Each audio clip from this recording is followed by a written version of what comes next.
11వ అధ్యాయము మొదటి నుండి చదువుకుందాం. వారు యెరూషలేముకు సమీపించి ఒలీవల కొండ దగ్గరనున్న బెత్ఫగే బేతనియ అనే గ్రామానికి వచ్చినప్పుడు ఆయన తన శిష్యుల్లో ఇద్దరిని చూసి, మీ ఎదుటున్న గ్రామానికి వెళ్ళుడి, అందులో మీరు ప్రవేశింపగానే కట్టబడి ఉన్న ఒక గాడిద పిల్ల కనబడును. దాని మీద ఏ మనుషుడు ఎప్పుడూను కూర్చుండలేదు. దాన్ని ఇప్పి తోలుకొని రండి. ఎవడైనాను మీరు ఎందుకు ఇలాగ చేయుచున్నారని మిమ్మల్ని అడిగిన ఎడల అది ప్రభువునకు కావాల్సిందని చెప్పుడి. తక్షణమే అతడు దాన్ని ఇక్కడికి తోలి పంపునని చెప్పి వారిని పంపెను. వారు వెళ్ళగా వీధుల్లో ఇంటి బయట తలవాగిట కట్టబడి ఉన్న గాడిద పిల్ల ఒకటి వారికి కనబడిను. దానిని ఇప్పుచుండగా అక్కడ నిలిచి ఉన్న వారిలో కొందరు, మీరేమి చేయుచున్నారు, గాడిద పిల్లని ఎందుకు ఇప్పుచున్నారని వారిని అడిగిరి. అందుకు శిష్యులు యేసు ఆజ్ఞాపించినట్లు వారితో చెప్పగా వారు పోనిచ్చిరి. వారు ఆ గాడిద పిల్లను యేసునొద్దకు తోలుకొని వచ్చి తమ బట్టలు దానిపైన వేయగా ఆయన దాని మీద కూర్చుండెను. అనేకులు తమ బట్టలు దారి పొడుగున పరిచిరి. కొందరు తమ పొలముల్లో నరికిన కొమ్మలను పరిచిరి. మరి ముందు వెళ్ళుచున్న వారును, జయము ప్రభు పేరట వచ్చేవాడు స్తుతించబడును గాక, సర్వోన్నతమైన స్థలముల్లో జయము అని యెరూషలేము వీధిలో అందరూ కూడా ఏం చేస్తున్నారు, స్తుతిస్తూ ఉన్నారు. హోసన్నా జయము అని స్తుతులు పాడుతూ ఉన్నారు. చూడండి, యేసయ్య బేతనియ అనే గ్రామానికి వచ్చినప్పుడు శిష్యులైన వారి ఇద్దరిని చూసి మరి ఎదుటి ఉన్నటువంటి గ్రామంలోకి వెళ్ళి గాడిదను ఇప్పి తోలుకొని రండి. కట్టబడి ఉన్నటువంటి గాడిద మీకు కనబడుద్ది. ఏ గాడిద కనబడుద్ది? కట్టబడి ఉన్న గాడిద పిల్ల మీకు కనబడుద్ది. దాన్ని ఇప్పి తోలుకొని రండి. వేరే వాళ్ళ దొడ్లో ఉన్నటువంటి పశువులు ఏదైనా కట్టబడి ఉంటే మనం వెళ్ళి దాన్ని తోలుకొని ఇప్పుకొని తీసుకొస్తే ఊరుకుంటారండి? చెప్పండి, ఎవరైనా ఊరుకుంటారా? ఏమంటారు? ఎందుకు తోలుకెళ్తున్నారు, మాది ఎందుకు తీసుకెళ్తున్నారు, తీసుకెళ్ళడానికి వీలు లేదు అంటారు. కానీ ప్రభు ఆజ్ఞాపించారు, మీరు దాన్ని తోలుకొని రండి. అక్కడ ఉన్న వారందరూ కూడా ప్రశ్నించారు వాళ్ళని, ఎందుకు తోలుకెళ్తున్నారు, ఎందుకు ఇప్పుతున్నారు దాన్ని? అయితే అప్పుడు దేవుడు ఆజ్ఞాపించినటువంటిది ప్రభు ఇలాగ చెప్పారండి. ఎవరయ్యా ఆయన చెప్తే మేము పంపిస్తామా? ఆయన చెప్తే మేము ఇప్పదీస్తే ఊరుకుంటామా? ఊరుకుంటారండి? ఊరుకోరు కదా. ఆయన ఎవరో తెలియకోకుండా ఊరుకోరు కదా. కానీ వాళ్ళు ఏమన్నారు? ఏమీ కూడా మాట్లాడలేదు. ప్రభువు తీసుకొని రమ్మన్నారంటే సరే తీసుకొని వెళ్ళండి అని చెప్పారు. ఆ గాడిద పిల్లని ఇప్పుకొని ఏం చేస్తున్నారు? వీళ్ళు తీసుకొచ్చారు. ప్రభు దగ్గరికి తీసుకురాగానే అక్కడ ఉన్నటువంటి వారందరూ కూడా ఏం చేశారండి? ఆ గాడిద మీద ఏం చేశారు? మంచి వస్త్రాలు, పొట్టు వస్త్రాలు, కొత్త వస్త్రాలు దాని మీద చక్కగా వేశారు. కొంతమంది అయితే ఏం చేస్తున్నారు? వారి పొలములో నరికి తీసుకొచ్చినటువంటి కొమ్మలను చక్కగా వేస్తా ఉన్నారు. మరి కొంతమంది ఏమో ఈత మట్టలు పట్టుకొని ఏం చేస్తున్నారండి? యెరూషలేము చుట్టూ ఏం చేస్తున్నారు? అబ్బా స్తుతులు పాడుతూ ఉన్నారు. హోసన్నా జయము జయము జయము అనుకొని ఆ చిన్న పిల్లలు కూడా ఏం చేస్తున్నారు? చిన్న మాటలు, ఈత మాటలు పట్టుకొని సంతోషంగా ఊరేగుతూ ఉన్నారు. చాలా మంది కూడా చేస్తారు. సండే స్కూల్ పిల్లల్ని తీసుకొని మరి యూదులమ్మట పాటలు పాడుకుంటా ఊరేగుతూ ఉంటారు ఇప్పుడు కూడా. కాబట్టి అదంతా కూడా వారికి సంతోషం. వారికి సంతోషంతో ప్రభుని ఏం చేస్తున్నారు? ఆయన వచ్చేసరికి ఆ ఊరేగుతా ఉన్నారు, దీన్ని ఊరేగుతా ఉన్నారు, స్తుతులు పాడుతూ ఉన్నారు. వాళ్ళందరూ కూడా స్తుతులు పాడుకుంటూ పాడుకుంటూ ఆ యెరూషలేము అంతా కూడా చూస్తా ఉంది. వాళ్ళ ఇంకా గాడిద పిల్ల అని ఇంకో చోటు ఉంటుంది, ఇక్కడ గాడిద పిల్ల అని ఉంది. అసలు ఆయన ఎక్కి కూర్చుంది దేని మీద? గాడిద పిల్ల మీదే. ఆ గాడిద మీద ఎప్పుడు ఏ మనుషుడు ఎవరు కూడా ఎక్కలేదు. ఏ మనుషుడు దాన్ని వాడుకోలేదు. అలాంటి దాన్ని ప్రభు తీసుకొని రమ్మని చెప్పారు. చూడండి, అప్పుడు దాకా ఆ గాడిద ఎలాంటి స్థితిలో ఉందండి? కట్టబడిన స్థితిలో ఉంది. ఒక దొడ్డిలో బంధించబడి కట్టబడి దానికి మేత వేసినప్పుడు తినడం, నీళ్ళు పెట్టినప్పుడు తాగడం, ఓడదీసినప్పుడు మాత్రమే రావడం, ఒకవేళ బరువులు మోయడం, పనులు చేయడం అలా చేస్తూ ఉంటాయి కదా గాడిదలు. అలా చేస్తూ ఉందేమో. కానీ ఇప్పుడైతే ఏమవుతుంది? ఓడదీయబడి ప్రభు మరి దాని మీద మంచి మంచి వస్త్రాలు వేసి కింద కూడా వస్త్రాలు పరుచుకుంటూ వెళ్తున్నారంట. గాడిదను కూడా ఎక్కడ నడిపిస్తున్నారు వాళ్ళు? చెట్టు కొమ్మల మీద ఆ వస్త్రాల మీద నడిపిస్తుంటే ఎప్పుడు చూడలేదండి, ఎప్పుడు జరగలేదండి, ఎప్పుడు ఇలాంటి పరిస్థితి లేదండి. కర్ర తీసుకొని కొడుతూ ఈ పని చేయమని అనేవాళ్ళు, కానీ గాడిద వస్తున్నప్పుడు ఆహ్వానించేవాళ్ళు, స్తుతులు పాడేవాళ్ళు, బట్టలు పరిచేవాళ్ళు, కొమ్మలు పరిచేవాళ్ళు ఎవరు లేరండి. తన జీవితానికి అంత ఆశ్చర్యం అయిపోతుంది. ఏమైపోతుంది? దాని జీవితానికి అంతా ఆశ్చర్యం అయిపోతుంది. ఏంటిది? ఏంటి ఇలా జరుగుతూ ఉంది? ఇలా నన్ను ఆహ్వానిస్తున్నారు, ఇలా చేస్తున్నారు, ఆశ్చర్యం అయిపోతుంది. ఇలా ఊరేగించిన తర్వాత, ఊరేగింపు అయిపోయిన తర్వాత తెల్లారి మళ్ళీ వెళ్ళిందంట యెరూషలేము వీధుల్లోకి. ఈరోజు ఎవరు పట్టించుకోవట్లా. ఎందుకని? ప్రభు లేడు. ప్రభు ఉన్నప్పుడు ఆ గాడిదకి కూడా ఏమొచ్చింది? ఈలువ వచ్చింది, మహిమ వచ్చింది, స్తుతి, ఎలాగో గౌరవిస్తా ఉన్నారు. గాడిదను అయిన ఆ మీద కూడా యేసయ్యని కలిగి ఉండి మీ ఇంటికి వస్తే మీరు కూడా ఏమంటారండి? కూర్చోండక్క, లేకపోతే మంచినీళ్ళు తాగండి, ఆ వందనాలు చెప్పి ఎంతో గౌరవం అంటారు. అదే గాడిదమైన మా మీద యేసయ్య లేకపోయారు అనుకోండి, ముఖం కూడా ఎవరువమ్మా నువ్వు? ఎందుకు వచ్చావు మా ఇంటికి? మా ఇంటికి ఎందుకు వచ్చావు నువ్వు? మా ఇంట్లోకి వచ్చి కూర్చుంటానంటావేంటి? నీకెవరిస్తారు మంచినీళ్ళు అంటారా? లేదండి. చేర్చుకుంటారా? చేర్చుకోరు కదా. చేర్చుకుంటున్నారు అంటే ఎవరిని బట్టి చేర్చుకుంటున్నారు? యేసయ్యని బట్టి చేర్చుకుంటా ఉన్నారు. యేసయ్యని బట్టి గౌరవిస్తా ఉన్నారు. యేసయ్యని బట్టి ఇలువిస్తా ఉన్నారు. అవునండి. యేసు ప్రభు లేకపోతే మరి ఆయన కూడా, జాన్ గారు కూడా యేసయ్యని ఇక్కడ కూర్చోమన్నారంట. అక్కడ యేసయ్య నువ్వు సువార్త ప్రకటించవయ్యా, వెళ్ళి ఆ దొంగలకు ప్రకటించు, సువార్త పరువు వెళ్ళు. నేను వెళ్ళను ప్రభా, నేను మాత్రం వెళ్ళను. నేను వెళ్తే అమ్మో అక్కడ వాళ్ళు భయంకరమైన దొంగలు, ఆ మనుషులు నన్నేం చేస్తారో, నేనేమైపోతానో, నేను మాత్రం వెళ్ళను. నేను వెళ్ళాలంటే నువ్వు నా భుజాల మీద కూర్చుంటేనే గాని నేను వెళ్ళను. ఎప్పుడు వెళ్తానన్నాడండి?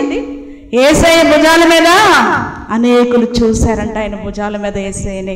అప్పుడు వెళ్ళినప్పుడు ఆ సువార్త పరువు అంతా కూడా ఏమైపోయిందండి? సువార్తపురంగా మారిపోయింది. దొంగలు మారారు, వ్యభిచారులు మారారు, తాగుబోతులు మారారు, మోసగాళ్ళు మారారు. ఎంతమంది జీవితాలు మార్చబడిని. ప్రభుని ఆ మోసకుంటూ వెళ్ళినప్పుడు ఎంతమంది జీవితాలు మార్చబడినాయి. అవునండి. దేవుణ్ణి కలిగినటువంటి వ్యక్తులు నడిచినప్పుడు అక్కడ దేవునికి సన్నిధి ఉంటుందండి. రాత్రి చెప్పారు కదా పాస్టర్ గారు. మరి యేసు ప్రభు వారు జీవించిన దినాలలో ఆయనలాగా ప్రార్థించిన వారు ఏ మనిషి లేడు. వ్యసనాకాంతుడుగాను, దుఃఖాకాంతుడుగాను, మరణమగునంతగా వేదన పడ్డారంట. చూడండి ఎంత ప్రార్థన అండి. చెమట రక్తముగా మారినంతగా. చాలా మంది ఏం చేస్తారండి? ఆచారాలు పాటిస్తూ ఉంటారు. ఇది చేయకూడదండి, అది చేయకూడదండి, అలాగండి, ఇలాగండి. బైబిల్ ఎక్కడ చెప్పబడలేదండి ఆచారాలు పాటించమని. ఏదో 4 రోజులు ఆచారాలు పాటిస్తే సరిపోతాయండి? వాక్యాన్ని అనుసరించినవు. దేవుడు ఏం చెప్పాడో ఆ మాట చెయ్యి. దేవుడు ఏం చెప్పాడో ఆ దేవుని చిత్త ప్రకారం నడువు.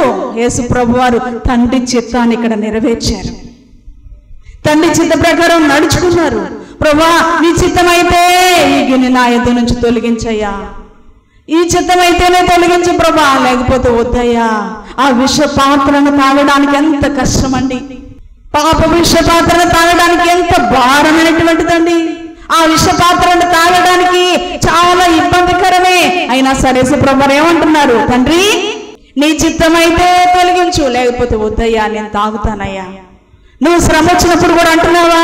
నీ చిత్తమైతే శ్రమను తొలగించయ్యా, నీ చిత్తం లేకపోతే ఈ శ్రమలు నాకు తోడుగా ఉండయ్యా, నాకు బలం ఇయ్యయ్యా, నాకు శక్తి అయ్యా, ఓచుకునే వ్యక్తిగా చెయ్యయ్యా. ఏదో 4 రోజులు ఆచారాలు పాటించి ఇదిగో ఇలాంటివి చేద్దాం, లేకపోతే అలాంటివి చేద్దాం, ఇదో 4 రోజులు చేద్దాం, అది కాదు. మనుషులకి ఇంకా గుడ్డితనంలో నిండిపోతున్నారు. ఆచారాల మీద ఆధారపడిపోతా ఉన్నారు. ప్రభు ఏం చెప్పారు? నిన్ను వాళ్ళ నీ పొరుగు వాన్ని ప్రేమించమని చెప్పారు. నీ పొరుగు వానిది ఏది ఆశింపొద్దని చెప్పారు. దేవునికి దశంభాగాన్ని ఖచ్చితంగా తీయకపోతే శాపగ్రస్తులు అవుతారని చెప్పారు. చూడండి, దేవుని యొక్క మాటలన్నిటిని కూడా మనం ఏం చేస్తున్నాం? బైబిల్ గ్రంథంలో చూసినట్లయితే బోధించిన వారి నరకంలోనికి తొయ్యబడ్డారు తెలుసా? ప్రభు నీ నామములో దెయ్యాలు ఎలగొట్టలేదా అంటే ఏమన్నారు? ప్రభు మీరెవరో నాకు తెలియదండి. ఆయన రక్తంలో కడగబడపోతే, సిలువ చెంతకు నువ్వు చేరపోతే, ఎలాంటి వ్యక్తివైనా ఎన్ని బోధలు చేసినా, ఏ స్థానంలో నిలబడినా కానీ నువ్వు నరకంలోకి తొయ్యబడాల్సిందే. నువ్వు ఎంత వాక్యం తెలిసినా సరే నువ్వు నరకంలోకి తొయ్యబడాల్సిందే. నువ్వు దేవుని రక్తము చేత కడగబడాలి, ఆయన సిలువ చెంతకి నువ్వు చేరాలి. విరిగి నలిగిన హృదయంతో ఎప్పుడైతే దేవుని సిలువ చెంతకు నువ్వు చేరుతావో, దేవుడు నిన్ను కడుగుతాడో, ఎలా పవిత్రపరుస్తాడో, పరిశుద్ధపరుస్తాడో, అప్పుడే నువ్వు దేవుని రాజ్యానికి వారసత్వాన్ని సంపాదించుకుంటావు. చూడండి, దేవుడు కూడా ఎలాంటి స్థితిలో ఉన్న వ్యక్తిని కట్టబడినటువంటి గాడిదను ఈడిపించి తోలుకొని రండి అని చెప్తున్నారు. చూడండి, చాలా మంది అనేక కట్ల చేత ఏం చేస్తున్నారు? చూడండి, యెషయా గ్రంథము 58వ అధ్యాయము 5వ వచనం నుండి చదవండి. అట్టి ఉపవాసం నాకు అనుకూలమా? మనుషుడు తన ప్రాణాన్ని బాధపరచుకునవలసిన దినం అట్టిదేనా? ఒకటి జమ్ము వలె తల వంచుకొని గోనిపట్ట కట్టుకొని బూడిద పరుచుకొని కూర్చుండట ఉపవాసమా? అట్టి ఉపవాసం యెహోవాకి ప్రీతికరమని మీరు అనుకుందురా? దుర్మార్గులు కట్టిన కట్లను ఇప్పుటయు, కాడిమాన మేకలు తీయటయు, బాధింపబడి వాడిని ఇడిపించటయు, ప్రతి కాడిని వెరగొట్టటయు నేను ఏర్పరచుకున్న ఉపవాసము కదా. చూడండి, ఉపవాసం ఉండటంలో ఏ ఉపవాసం ఉంటున్నావు? ఉపవాసం ఉంటే సరిపోద్దా? ఉపవాసం ఉంటే నీ యొక్క దుర్మార్గుడు కట్టినటువంటి కట్లను ఒప్పుకుంటున్నావా? కాడిమాన మేకలు తీస్తున్నావా? బాధించేబడి వాడిని విడిపిస్తున్నావా? కట్టబడినటువంటి గాడిదను దేవుడు విడిపించి అక్కడ తోలుకొని తీసుకొచ్చారండి. చూడండి, ఆ యొక్క పరిస్థితుల్లో వారు ఎంతగా దేవుని యొక్క సన్నిధిలో వారు మేలు పొందగలిగారంటే చెప్పడానికి వీల్లేదు. కాబట్టి మనము కూడా మన జీవితాల్లో ఎలాంటి ఉపవాస ప్రార్థన చేయాలి? మనం అపవాది కట్టిన కట్లను ఉప్పదీసేవారుగా ఉండాలి. చూడండి, అపోస్తుల కార్యాలు 8వ అధ్యాయము 21వ వచనం చదువుకుందాం.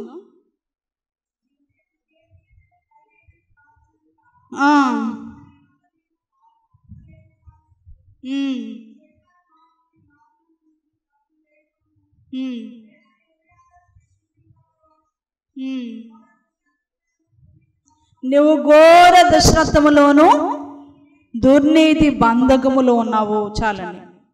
ఎక్కడ ఉన్నాడండి? ఘోర దుష్టత్వములోను దుర్నీతి బంధకం. ఏ బంధకం అది? నీతి బంధకమా? దుర్నీతి బంధకం. చాలా మందిని ఏం చేస్తుందండి? బంధించేస్తూ ఉంటుంది. దేవుని యొక్క సన్నిధిలో వచ్చినట్టుగానే, దేవుని దగ్గరికి వచ్చినట్టుగానే, భక్తి చేసినట్టుగానే, పాటలు పాడినట్టుగానే, వాక్యం విన్నట్టుగానే ఉండి దుర్నీతి బంధకం ఏం చేస్తుంది? దుర్నీతిలోకి నడిపిస్తూ ఉంటుంది. వచ్చేది ఎక్కడికి? దేవుని సన్నిధికి. కానీ చేసేదేంటి? దుర్నీతి. ఆ దుర్నీతి బంధకం నుంచి నువ్వు విడుదల పొందాలి. దేవుని యొక్క ఆశీర్వాదం కావాలనుకుంటారు చాలా మంది. దేవుడు నన్ను ఆశీర్వదించాలండి, నాకు మేలు చేయాలండి, దేవుడు నన్ను దీవెనకరంగా మార్చాలండి అంటారు. కానీ ఎక్కడున్నావు? దుర్నీతి బంధకంలో నువ్వు ఉంటే మేలు పొందలేవు. దుర్నీతి నిన్ను బంధించేసిందేమో, దుర్నీతి బంధకాల్లో ఉండిపోయావేమో. పరిశుద్ధాత్మ చర్య నీ మీద ఎలా జరుగుద్ది? ఆ దుర్నీతి బంధకాన్ని ఒప్పుకోకుండా, సరి చేసుకోకుండా, పశ్చాత్తాపడకుండా ఏమంటున్నాడు? నాకు కూడా ఆత్మ డబ్బులు పెట్టుకోనద్దాం అనుకుంటున్నాడు. అని నేనే దశభాగం ఇచ్చానండి, సందా ఇచ్చానండి, దేవుడికి ఇది చేశానండి, అది చేశానండి. సరిపోద్ది అనుకుంటున్నావా? సరిపోద్దా? అది నువ్వు దుర్నీతి బంధకంలో ఉండిపోయి ఇది చేస్తే సరిపోద్దా? ఏం చేయాలి? దుర్నీతి మార్గమును విడిచిపెట్టి దుర్నీతి బంధకాల్లో నుంచి తప్పించబడి నువ్వు దేవుని దగ్గర ఎప్పుడైతే పశ్చాత్తాపడతావో ఆ దుర్నీతి బంధకం నుంచి దేవుడిని ఏం చేస్తాడు? విడిపిస్తాడు. విడిపిస్తాడండి. చూడండి, మన ముందు యాక్షన్ చేయొచ్చు, మంచి భక్తిగా కనబడవచ్చు, మంచి ఇదిగా ఉండొచ్చు. అమ్మో, ఈ సహోదరుడు ఈ సహోదరి ఎంత భక్తి పరులు, ఎంత మంచి భక్తిగా ఉంటారో అని మనుషుల ముందు, సేవకుల ముందు నటించవచ్చు. కానీ దేవుని ముందు నటించగలమా? చెప్పండి, దేవుని ముందు నటించగలమా? నటించలేము. ఆయన చూడనటువంటిది ఏదైనా ఉందా? చెప్పండి. దేవుని ముందు వేషధారణ ఎంత మాత్రము పనికిరాదండి. చూడండి, పనికిరానటువంటి స్థితిలో మనం ఉంటాం. ఆ దుర్నీతి బంధకాల్లో నుంచి నువ్వు విడుదల పొందవయ్యా. నువ్వు ఘోర దుష్టత్వంలో దుర్నీతి బంధకంలో ఉన్నావు అని దేవుని సేవకులు ఎంత డైరెక్ట్గా చెప్తా ఉన్నారండి సువార్తని. ఎలా డైరెక్ట్గా చెప్తున్నారండి, నువ్వు దేవుని వరాన్ని పొందుకుందాం అనుకుంటున్నావా డబ్బులు ఇచ్చి అని మాట్లాడుతూ ఉన్నారు చాలామంది. నేను ఇచ్చేస్తే అది చేస్తే అది చేస్తే ఇది చేస్తే ఏదో వచ్చేస్తుందండి, నాకు దేవుడు దీవించేస్తాడండి, దేవుని ఆశీర్వాదం మేలు జరిగిపోవాలండి. లేదు, నువ్వు దుర్నీతి బంధకం నుంచి విడిపించబడినప్పుడే ఏది నీకు దుర్నీతి బంధకంగా ఉంది, లోకంలో ఏది నీదు బంధించింది నిన్ను, అది చూడలేకుండా ఉండలేకపోతున్నావా, అది చేయలేకుండా ఉండలేకపోతున్నావా, అక్కడికి వెళ్ళకోకుండా ఉండలేకపోతున్నావా? ఒక భార్య చెప్తోందండి, మీ ముందు అలాగే నటిస్తాడండి, కానీ నా భర్త చేసే ఆ యొక్క పనులు ఎంత ఘోరముగా ఉంటాయో, ఎంత దుష్టత్వంతో ఉంటాయో, ఎంత దుర్నీతితో ఉంటాయో, ఎలాంటి భయంకరమైనటువంటి స్థితిలో ఉంటాయో, ఎలాంటి వ్యక్తిగా ఉంటాడో, కేవలం మీ ముందు నటిస్తూ ఉంటాడండి. ఏం చేస్తాడండి? నటిస్తూ ఉంటే పరలోకం మేము తీసుకెళ్తామా మా ముందు నటిస్తే? చూడండి ఎంత భయంకరమైనటువంటి స్థితి అంటే, ఎంత భయంకరమైనటువంటి స్థితిలో ఉండిపోతారండి. లేదండి, నువ్వు నిజ రక్షకుడిని నువ్వు కలుసుకోవాలి, మనుషుల మీద ఆధారపడకూడదు, సేవకులు వాళ్ళు ప్రార్థన చేస్తాను సరిపోతాను అనుకోకూడదు. నీకు నువ్వుగా దేవుని సన్నిధిలోకి వెళ్ళి నీ హృదయాన్ని కొమ్మరించుకోవాలి, నీ హృదయం ఆయన ఎదుట సరిగా ఉండాలి, ఆయనతో మాట్లాడే హృదయంగా ఉండాలి, ఆయన నీతో మాట్లాడే మనసు నీలో ఉండాలి, నువ్వు దేవునికి ఇష్టమైనటువంటి కుమార్తెగా కుమారుడిగా ఉండాలి. అప్పుడే ఆయన ఆశీర్వాదాలు కూడా నీ మీద ఏం చేస్తాడండి, నువ్వు అడగకపోయినా, నువ్వు ప్రార్థన చేసి ఇది కావాలి ప్రభా అని చెప్పకపోయినా, ఆయన నీతిని ఆయన రాజ్యాన్ని మొదట నువ్వు వెతకాలి. చూడండి ఎంతమంది బంధించబడి ఉంటున్నారండి. చూడండి లోకాసువార్త 13వ అధ్యాయం 10వ వచనం చూడండి ఒకసారి. అక్కడ 18 సంవత్సరాల నుంచి నడుము వంగిపోయినటువంటి స్త్రీ నా సమాజ మందిరం ఎక్కడుంది? ఆవిడ మందిరంలోనే ఉంది, అపవాది చేత బంధించబడిన స్థితిలో ఉంది. అలాంటి బంధకాల్లో ఉండిపోయిన స్థితిలో ఉండి ఆమె ఆ ఆరాధనలో కూర్చుంది. ప్రభు ఆమెను చూశారు, ఆ పరిస్థితిని చూసినప్పుడు ఆయన ఊరుకోలేకపోయారు.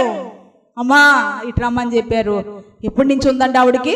ఎప్పటి నుంచి అమ్మా నీకు ఈ పరిస్థితి అంటే?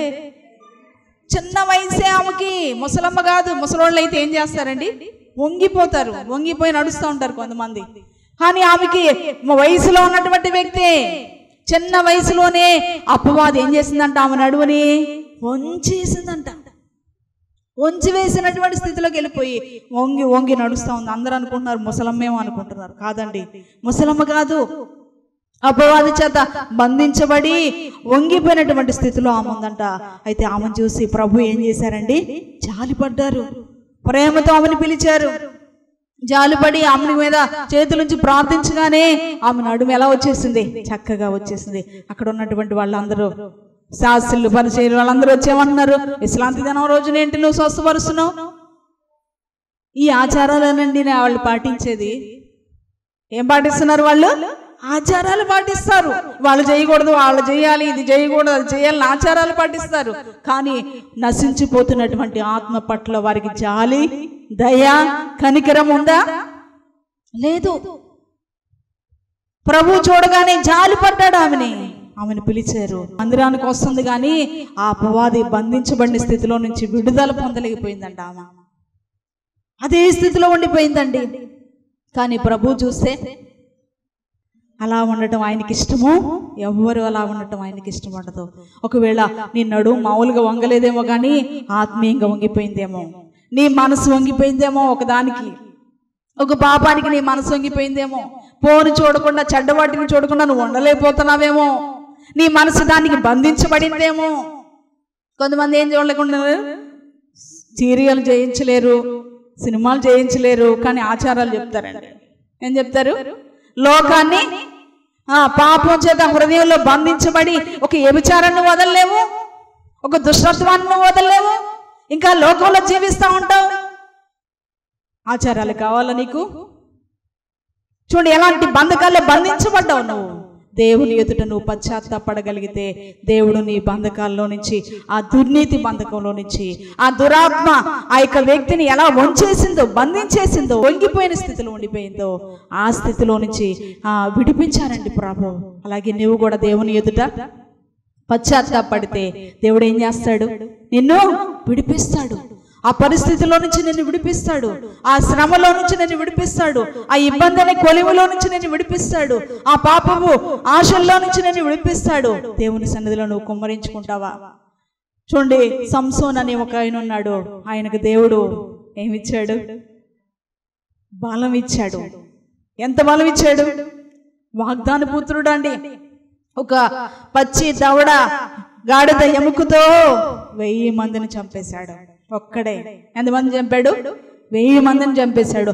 అంత బలవంతుడు. అయితే అలాంటి బలవంతుడు ఎక్కడ పడిపోయాడండి? పాపంలో పడిపోయాడు. ఒక స్త్రీల వ్యామోహంలో పడిపోయాడు. దెలీలా దగ్గర. చూడండి, నీ రహస్యం ఏంటి చెప్పంటే, విసుగుదల చెంది పాపం వల్ల జీవించడం వల్ల తన ప్రాణం మీద తానికే విసుగుదల చెందిందంట. ఏం చెందిందండి? పాపం తన హృదయంలో ఉండటం వల్ల తన జీవితం పట్ల, తన భవిష్యత్తు పట్ల తానికే ఏమొచ్చేసింది? విసుగుదల చెందుతూ ఉన్నారు చాలా మంది దినాల్లో. నేను చనిపోతానండి, సూసైడ్ చేసుకుంటాను, నేను బ్రతకడం వ్యర్థం అండి, నేను బ్రతకనండి, నా జీవితం ఇలా అయిపోయిందండి, ఇలాంటి విధానంలో బంధించబడిపోయాను, నాకు విడుదల ఎవరిస్తారు? చాలా మంది చనిపోతూ ఉన్నారండి. అపవాది బంధకాల్లోనే చిక్కుబడి వేదన చెందేవారుగా ఉంటున్నారండి. ఈ వ్యక్తి కూడా ఆ దెలీలా వ్యామోహంలో పడిపోయాడండి. దేవుడు ఎంత బలం ఇచ్చాడే, న్యాయాధిపతిగా చేశాడే, దేవుడు ఎంత ఇలివిచ్చాడండి, ఆయనకి ఎంత బలం ఇచ్చాడండి. ఇశ్రాయేలు ప్రజలకే న్యాయాధిపతిగా చేశాడు, అధికారిగా చేశాడు కదండి.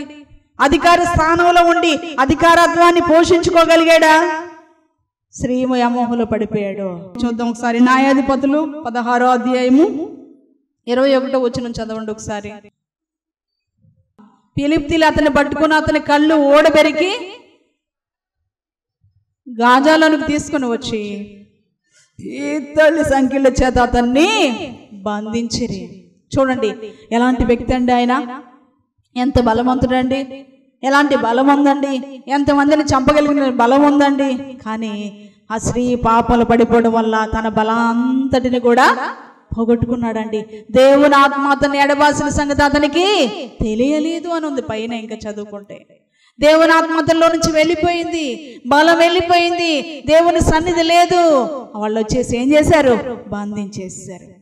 బంధించేశారు. 2 కళ్ళు కూడా పీకేశారు. చూడండి, దేవుని చూడాల్సిన కళ్ళు, దేవుని మహిమను చూడాల్సిన కళ్ళు ఎవరిని చూసినాయి అండి? ఎవరిని చూసినాయి? పాపాన్ని చూసినాయి, ఒక లోకాన్ని చూసినాయి, ఒక అమ్మాయిని చూసినాయి. చూడండి ఎలాగో ఆ కళ్ళు పాడు చేసుకున్నాడు, ఆ కళ్ళు ఓడబీకబడిని, సంకెళ్ళ చేత బంధించబడి ఏం చేస్తున్నాడండి? తిరగలి విసురుతా ఉన్నాడు. ఎలాంటి బంధకం అండి!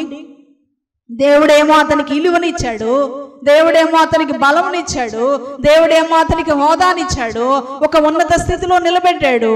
కానీ తన యొక్క పాపాన్ని బట్టి అతడు బానిసైపోయాడు. అతని పాపాన్ని బట్టి బంధించబడ్డాడు. అతని పాపాన్ని బట్టి బానిసత్వంలో తిరగలి ఇసురుతా ఉన్నాడు. శత్రువులైన వారికి ఒక ఆటగాయితనంగా అయిపోయాడు, బంధించబడిపోయాడు. దేవుని యొక్క ఆశీర్వాదాన్ని పోగొట్టుకున్నాడు. చాలా మంది దేవుని సన్నిధిలోకి వచ్చి రక్షించబడి మారు మనసు పొంది దేవుని బిడ్డలుగా కడగబడిన తర్వాత మరలా లోకం వైపు చూస్తూ, మరలా లోకానుసరమైన జీవితాన్ని జీవిస్తూ, మరలా వాళ్ళ వైపు, వీళ్ళ వైపు, అటువైపు, ఇటువైపు చూసి నీ యొక్క పరిశుద్ధాత్మని పోగొట్టుకుంటున్నావా? నీ కృపను పోగొట్టుకుంటున్నావా? దేవుని కృపను పోగొట్టుకుంటున్నావా? దేవుని ఆశీర్వాదాన్ని పొందలేకపోతున్నావా? దేవునికి ఇష్టంగా నిలబడలేకపోతున్నావా? దేవుని చిత్తాన్ని నెరవేర్చలేకపోతున్నావా? నీ చిత్తాన్ని నెరవేర్చుకుంటున్నావా? నీ శరీర స్వభావాన్ని నెరవేర్చుకుంటున్నావా? నీ శరీర ఆశలు నెరవేర్చుకుంటున్నావా? నీకు ఏం తోస్తే అక్కడికి వెళ్ళిపోతున్నావా? ఏది చేయాలనుకుంటే అదే చేసేస్తున్నావా? దేవుని యొక్క ఆత్మ ఉందని, దేవుడు నన్ను నడిపించాలని ప్రార్థన చేస్తున్నావా? కన్నీరు కారుస్తున్నావా? మోకాళ్ళ మీద మొరపెడుతున్నావా? నీ యొక్క హృదయ స్థితిని బట్టి ప్రభువా నన్ను పరిశుద్ధంగా మార్చవా, నన్ను యథార్థవంతునిగా మార్చవా, నన్ను నీతిమంతునిగా మార్చవా, నీకు ఇష్టమైనటువంటి పాత్రగా నన్ను మార్చవా అని ప్రార్థన చేస్తున్నావా? ఏం చేస్తున్నావో నీకు తెలుస్తుందా? ఎలా ప్రవర్తిస్తున్నావో నీకు తెలుస్తుందా? అయ్యో, ఒక తల్లిగా, ఒక తండ్రిగా బిడ్డలకు ఆశీర్వాదకరంగా బ్రతకాలని తెలియదా? చూడండి, బిడ్డలు లోకంలో ఇదిగా జీవిస్తే తల్లిదండ్రులు ఏం చేయాలండి? కన్నీరు కార్చి ప్రార్థన చేసి ఒక ఆశీర్వాదకరమైన తల్లిగా, తండ్రిగా నువ్వు ఉండాలి. నువ్వే పాపంలో జీవిస్తే, నువ్వే లోకంలో జీవిస్తే, నీలో లోకం ఉంటే నీ కుటుంబానికి, నీ బిడ్డలకు ఆశీర్వాదాన్ని సంపాదించగలుగుతావా? పోగొట్టుకుంటున్నావా దేవుని కృపని? పోగొట్టుకుంటున్నావా దేవుని ఆశీర్వాదాన్ని? సంసోను వలె వచ్చి కూడా, దేవుడు తెలిసి కూడా, దేవుని వాక్యం తెలిసి కూడా, ఇంకా లోకంలో జీవిస్తున్నావా? పాపంలో జీవిస్తున్నావా? పాపం నిన్ను పట్టుకుంటుంది, జాగ్రత్త. ఒక ఆయన దొంగతనానికి బయలుదేరి వెళ్తా ఉన్నాడట. బయలుదేరి వెళ్తుంటే ఇట్లాగే దేవుని సేవకుడు మైకులో వాక్యం చెప్తున్నట్ట, నీ పాపం సహోదరుడా, నీ పాపం నిన్ను పట్టుకుంటుంది, జాగ్రత్త అని. వీళ్ళకి ఏం పని లేదా, ఇప్పుడు అట్లా చెప్తారులే, కానీ ఆ చెవులు వినపడుతుందంట ఆ మాట పదే పదే, నీ పాపం నిన్ను పట్టుకుంటుంది, జాగ్రత్త. పదే పదే వినపడుతుందంట ఆయన చెవులో. అయినా సరే ఆ మాటని పక్కన పెట్టేసి వెళ్ళిపోయాడంట. ఒక చిన్న పాపకి బర్త్డే జరుగుతూ ఉంది. ఆ పాపకి ఒళ్ళంతా కూడా బంగారం పెట్టారంట. ఆ బర్త్డే జరుగుతూ ఉన్నప్పుడు అందరూ కూడా కేక్ కటింగ్ అయిపోయింది, భోజనాలు చేస్తూ ఉన్నారు, అందరు అడవుల్లో ఉన్నారు. ఆ పిల్ల ఆడుకుంటా ఉంది. ఈయన వెళ్ళాడు, ఆ దొంగోడు వెళ్ళాడు, ఆ పిల్లని పిలిచాడు. నీకు విమానం చూపిస్తాను, వస్తావా అని చెప్పి అన్నాడంట. చిన్నపిల్లలకి ఏం తెలుసు అండి, వచ్చేస్తారు కదా. ఆ చిన్న పాప వచ్చేసరికి ఆ చిన్నపిల్లని తీసుకెళ్ళిపోయి ఆ పేకను ఒక్కేసి చంపేయబోతున్నాడంట. ఇంకా పిల్ల అరుస్తూ ఉందంట. అయితే ఇంకా ఇదిగా చేస్తాను, ఇంకా పక్కన సందులోకి వెళ్ళిపోయి ఆ పేకను అలా తప్పించేసేపటికి ఆ పిల్ల ఆ కంగారులో ఏం చేసిందంటే ఆ మడిని పట్టుకుందంట, కాలు మడి, మన కాలు మడి ఉంటుంది కదా. ఆ దొంగోడు ఆ యొక్క నోరు ఏం చేసి అరిసేపటికి ఒకసారి ఆ నోట్లోకి వెళ్ళి పడిందంట మడి. ఇట్లా కాలు ఊపుతున్నాడంట, తీసుకుంటున్నాడంట, ఎట్ట ఇదిలేస్తున్నాడంట, కానీ అది వదలట్లేదంట. చచ్చిపోయేటప్పుడు ఆ నోరు ఏదన్నా పట్టుకుందంటే ఆ పళ్ళు అవి వదలవంట, అంత గట్టిగా ఉంటాయి. ఏం చేయాలి, కోసుకుందామా కాలు, ఏం చేద్దామని ఓకే ఇది చేస్తానంట. వీళ్ళంతలో పాపేది అని చెప్పి అందరూ చూసుకుంటున్నారు. పాప ఎక్కడ కనిపించట్లేదు. అటు వెళ్ళారు, అటు అందరూ ఎదుగుతూ ఉంటారు కదండి. ఆ రోడ్డుకు ఒకళ్ళు, ఈ రోడ్డుకు వాళ్ళు అటు వెళ్ళారంట. వెళ్ళి చూసేసరికి ఏముంది అక్కడ సీను చెప్పండి, ఎలాంటి స్థితిలో ఉంది పాప? మెడకాయ తెగిపోయి ఆ యొక్క మడిని పట్టుకొని ఎదిలించుకుంటున్నాంట. ఓరి దుర్మార్గుడా, ఇంత కఠినాత్ముడా నువ్వు అని చెప్పి అతన్ని కట్టేసి కొట్టి చాలా చిత్ర హింసలు చేస్తుంటే అప్పుడు గుర్తొచ్చిందంట. ఏం గుర్తొచ్చింది? నీ పాపము నిన్ను పట్టుకుంటుంది, జాగ్రత్త అన్నమాట. ఎవరినైనా సరే నీ పాపం నిన్ను పట్టుకుంటుంది, జాగ్రత్త. మనుషులు చూడలేదనుకుంటున్నావా? వేషధారణగా నటిస్తున్నావా? ఆ నటన జీవితమే నిన్ను మోసంలోకి తీసుకెళ్తుంది, తెలుసా? నిన్ను శాపంలో తీసుకెళ్తుంది, నిన్ను నరకంలోకి తీసుకెళ్తుంది, నరక వేదనలో అనిపించవలసి వస్తుంది. నీ బిడ్డలకు ఒక శాపకరమైన తల్లిగా తండ్రిగా మిగిలిపోతావు. ఎక్కడ బంధించబడ్డావు? ఏ పాపంలో బంధించబడ్డావు? సంసోను బంధించబడ్డాడు. స్త్రీ యొక్క వ్యామోహంలో పడి, పాపంలో పడి, బంధించబడి తన జీవితాన్ని సర్వనాశనం చేసుకున్నాడు. నువ్వు కూడా అలాగే శాపంగా మిగిలిపోతావా? దేవుడిచ్చిన కృపని, దేవుడిచ్చిన ఆశీర్వాదాన్ని, దేవుడిచ్చిన మేలుని నువ్వు పొందలేనటువంటి స్థితిలో జీవిస్తావా? ఎక్కడ బంధించబడ్డావు? ఈ గాడిదని ఇప్పి తోలుకొని రండి, ఆ గాడిద మీద నేను ఉంటాను. ఆ గాడిద ఊరేగించబడి ఎంత మహిమ వచ్చిందండి, ఎంత ఇలువ వచ్చిందండి, ఎంత ఘనత వచ్చిందండి ఆ గాడిదకి. నువ్వు కూడా అలాంటి స్థితిలో ఉంటే నిన్ను కూడా ఒక మహిమగా మార్చాలనుకుంటున్నాడు ఆయన. నిన్ను కూడా ఒక ఆశీర్వాదకరంగా మార్చాలనుకుంటున్నాడు. నీ బిడ్డలకు దీవెనకరమైన తల్లిగా చేయాలనుకున్నాడు. కానీ శాపాన్ని చేకూర్చుకుంటున్నావా? పాపాన్ని చేకూర్చుకుంటున్నావా? జాగ్రత్త. ఈ మధ్యాహ్న కాల సమయంలో దేవుడు నీతో మాట్లాడుతున్నాడు. నోరు తెరిచి నువ్వు పశ్చాత్తాపడి నీ పాపాన్ని ఒప్పుకుంటే నీ విడుదల పొందుకుంటావు. లేకపోతే బంధించబడి నిన్ను తీసుకెళ్ళి ఎక్కడ పడేస్తాడు? సంసోను బంధించబడి ఆ దాగోను గుళ్ళో ఏమైపోయాడండి? తన యవనకాల జీవితాన్ని పాడు చేసుకున్నాడు, ప్రాణాన్ని పోగొట్టుకున్నాడు, ఇలువైన స్థానాన్ని పోగొట్టుకున్నాడు. నువ్వు కూడా పోగొట్టుకుంటున్నావా? దేవుడు అంటే ఏంటి అనుకుంటున్నావు? ఆయన పరిశుద్ధుడు. పరిశుద్ధ జీవితం లేకుండా వేషధాన జీవితం జీవిస్తూ, ఇంకా లోకంలో జీవిస్తూ నీ బ్రతుకుని పాడు చేసుకొని, నీ దేహాన్ని పాడు చేసుకొని, నీ కళ్ళు పాడు చేసుకొని ఇంకెంతకాలం అపవిత్రలో జీవిస్తావు? లేదు, దేవుడు చూస్తున్నాడు, నిన్ను పట్టుకుంటాడు. జాగ్రత్త. నీ హృదయాన్ని కుమ్మరించుకుంటావా? పశ్చాత్తాపడతావా? చిన్న ప్రార్థన చేసుకుందాం పిల్లారా. మీరు వాక్యం విన్నారు కదండి. ఈ వాక్యం మీలో ఫలించేలాగున, ఈ వాక్యం మిమ్మల్ని నడిపించేలాగున నేను ప్రార్థన చేస్తాను. ఆ తర్వాత మీకు ఎవరికైనా అనారోగ్యంగా ఉంటే మీ చేతులు ఎక్కడ అనారోగ్యం ఉంటే అక్కడ పెట్టుకోండి, తల మీదైనా పెట్టుకోండి. మీరు విశ్వాసం ఉంచండి ఈ ప్రార్థన మీద. నేను విశ్వాసంతో ప్రార్థన చేస్తాను. మీ విశ్వాసం, మా విశ్వాసం గొప్ప కార్యాలని దేవుడు స్వస్థత కార్యాన్ని దేవుడు నడిపిస్తాడు. చిన్న ప్రార్థన. పరిశుద్ధమైన మా తండ్రి, ప్రేమగల ప్రభువా, దయగలిగిన మా తండ్రి, మీకు వందనాలు, స్తుతులు, స్తోత్రాలు అయ్యా. ఈ మాటలన్నీ కూడా వారి హృదయాల మీద పనిచేయటానికి, వారిని నడిపించడానికి, వారిని విమోచించడానికి సహాయం చేయడాడి మీకు వందనాలు నాయన. ఎవరైతే చేయి పెట్టుకున్నారో వారు మీ చేయి పెట్టి నాయన, మీరు పొందిన దెబ్బల చేత మా స్వస్థత కలుగుతుంది నాయన. నీ వస్త్రపు చెంగులో స్వస్తున్నది, మీ నోటు ఉమ్ములో స్వస్తుంది, మీ నోటు వాక్కులో స్వస్తుంది యేసయ్యా. ఎవరైతే అనారోగ్యంగా ఉన్నారు మీరు మీ యేసు నామములు ఇప్పుడే స్వస్థపరిచిన ఆయన.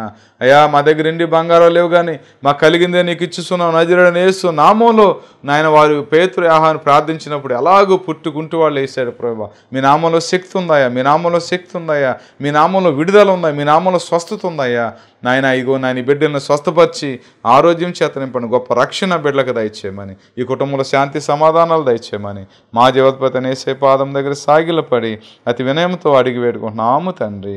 ఆమేన్, ఆమేన్, ఆమేన్. మంచిదండి పిల్లరా.